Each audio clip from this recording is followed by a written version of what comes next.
Most people skip this step. They grab some seeds, dig a hole, and wonder why nothing grows the way they expected. Here's what they're missing. They never got to know their soil. The jar test fixes that. It's simple, it's free, and it tells you everything. Take a handful of soil right from your yard, not from a bag, from the ground. Drop it in a jar, fill it with water about 2/3 of the way up, seal the lid, and shake it like you mean it. Now set it down and walk away. Give it a few hours. What you'll see when you come back are 3 distinct layers forming at the bottom of that jar. Sand settles first. It's heavy. Silt sits in the middle. And clay?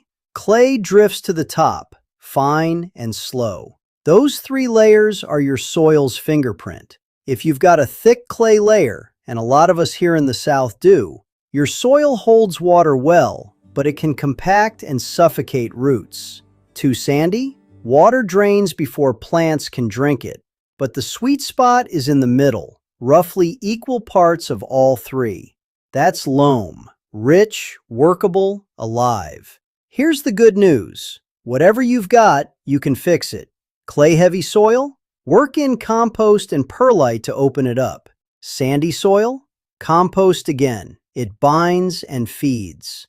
2 or 3 seasons of good amendments, and your soil will grow almost anything you put in it. Know your soil first. Everything else follows. That's it for this episode of Your Front Yard Garden. If you got value from this video, give it a thumbs up, subscribe to the channel, hit that bell so you're the first to know when the next one drops, and share it with someone who could use this information. Drop a comment and tell me, what's growing in your front yard garden? I read every comment. Let's grow together.